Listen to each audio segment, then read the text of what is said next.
I'm Lincoln. And I'm Melanie. Recently we flew from Melbourne to Adelaide. And drove home in a van. Follow along on our adventure as we convert our van into an off-grid home on wheels. And explore paths less travelled.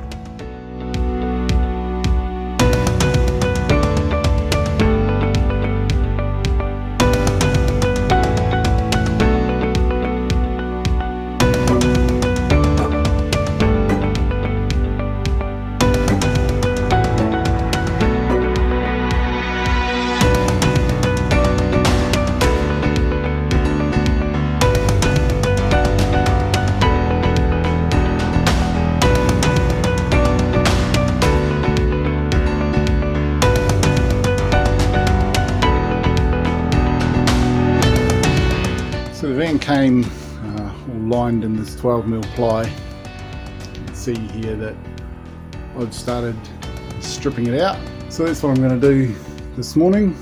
Carry on with stripping out the ply.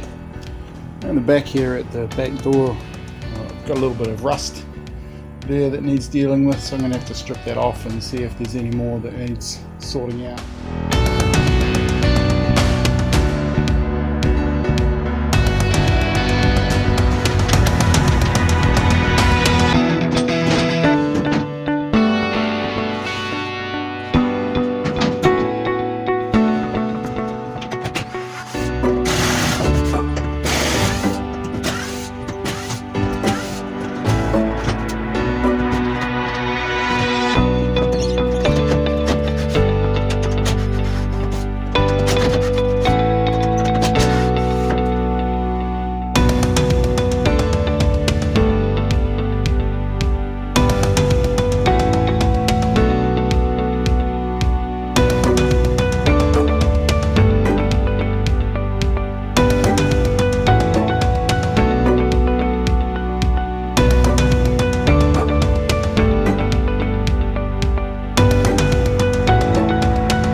Okay, so having pulled the floor up, found a little bit of rust across the bottom, across the back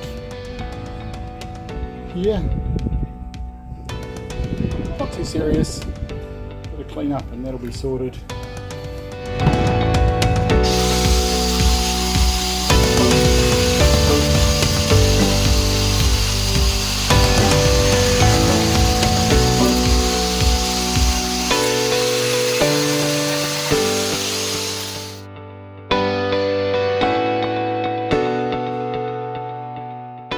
Okay, so I've treated all the rust and I'm ready to work on the top coat. So you'll recall that in the back door here, there's all this rust along this sill.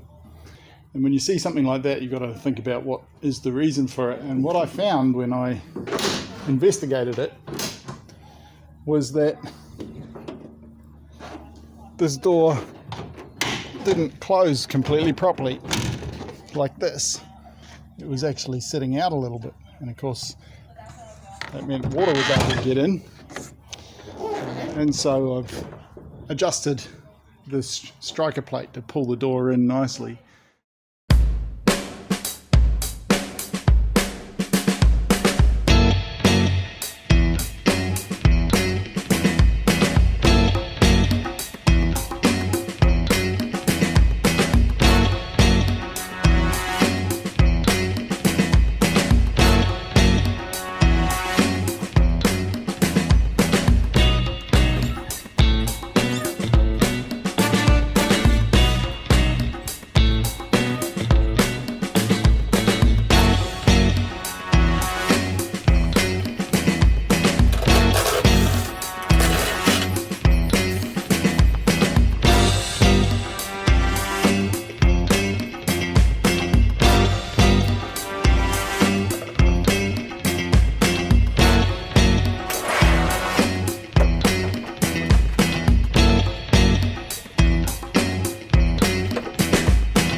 not doing the whole floor.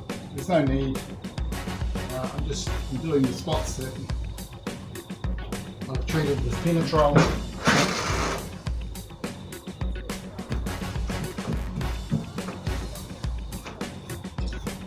Anywhere where the paint looks a little bit abraded,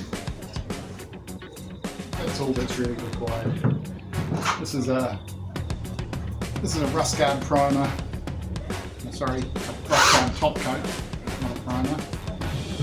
Along here where the join and ply was, it sat here, and the edges of the ply have abraded the paint.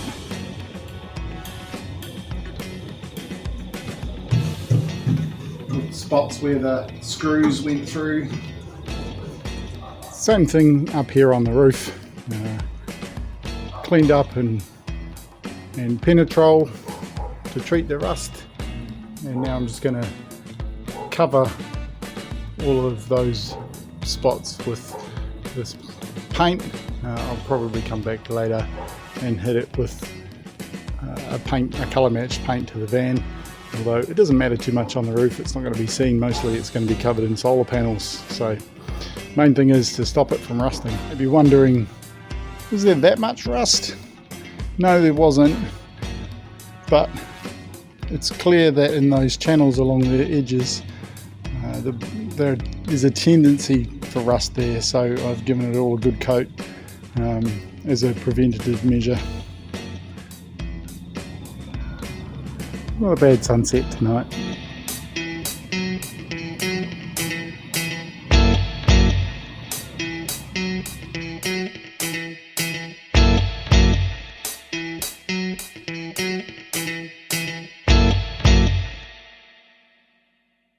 Okay, so we've had our first rain since we got the van home, and it happened to be after I've sorted out these issues. Inside the back door here, no sign of any water entry, so that's really good. Up at the side door, let's go up to the side door. In the corner here, there was a little bit of water here, which would have come down the inside where the top lock doesn't pull the door in properly. So a little bit of water there, and there was a little bit of water sitting over in that corner, but that's the low corner at the moment from where the van is sitting. I'm pretty sure that it ran from over here by the side door. So if I can get the side door sorted out, we should be good for leaks. So now I'll just get set up and get the second coat of paint on all those spots that were rusty, and we'll get that all squared away.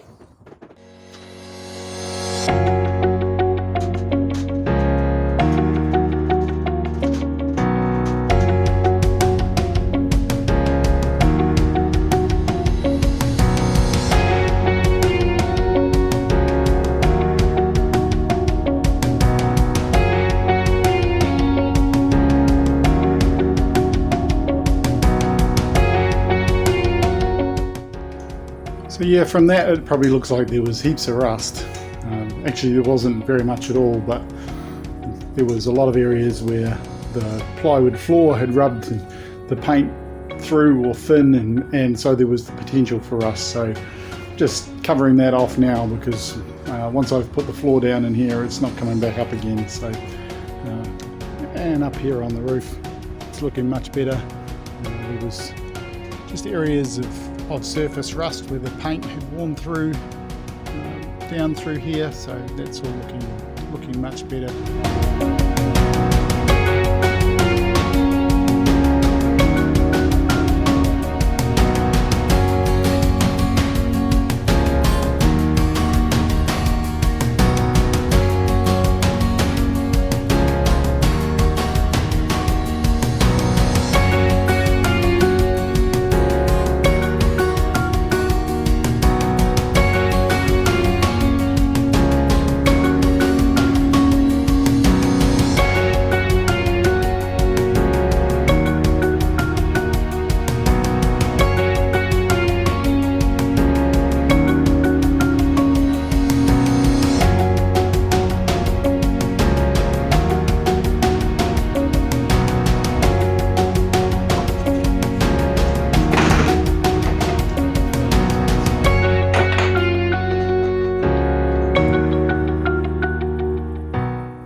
need a bit of cleaning up, so I'm not going to put them back on just yet. I think I will leave it there for the night.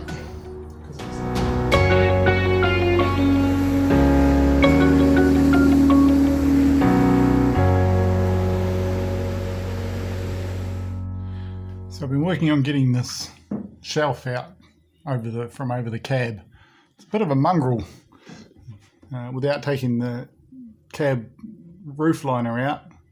You've got to get in under here and undo some bolts, which is pretty tight, but I really don't want to take the roof liner out if I don't have to, so I'm just going to persist with trying to do it this way.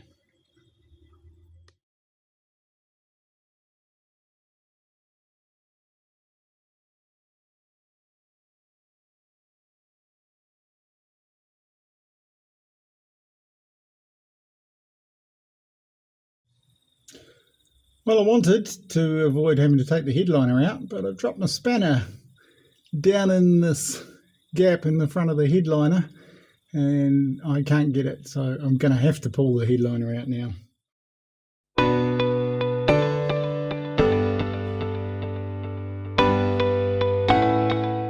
So thankfully I wasn't very far into removing the headliner when I found the spanner sitting up there in that centre console part of the top shelf there. So hopefully I can finish getting this shelf out without having to take the headliner out. Let's see.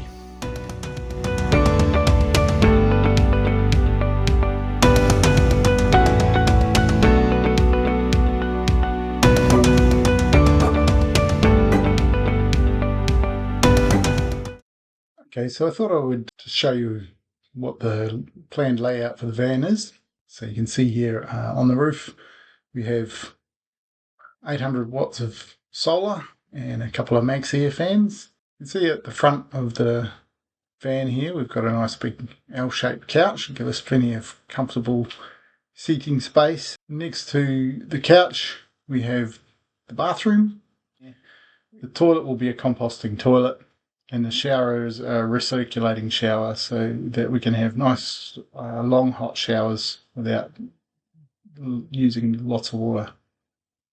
Then next to the bathroom is a wardrobe with both drawers and hanging space. And the bed is queen size in width, so 1500 millimeters wide, 1900 or a little over 1900 millimeters in length. On the other side, we've got, of course, the kitchen, fridge raised up over the wheel arch, and then a pantry space above the fridge. And then we've got drawers and a cupboard under the sink. The microwave is a convection microwave combo. The cooktop will actually be an induction cooktop.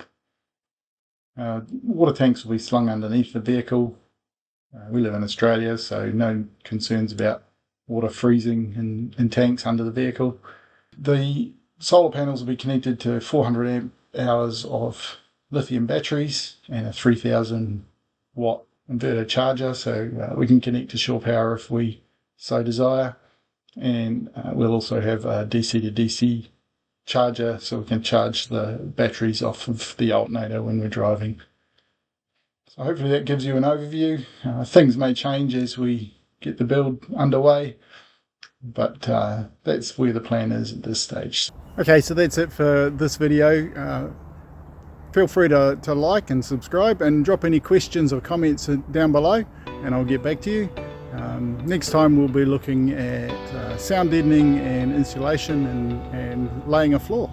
So join us next time.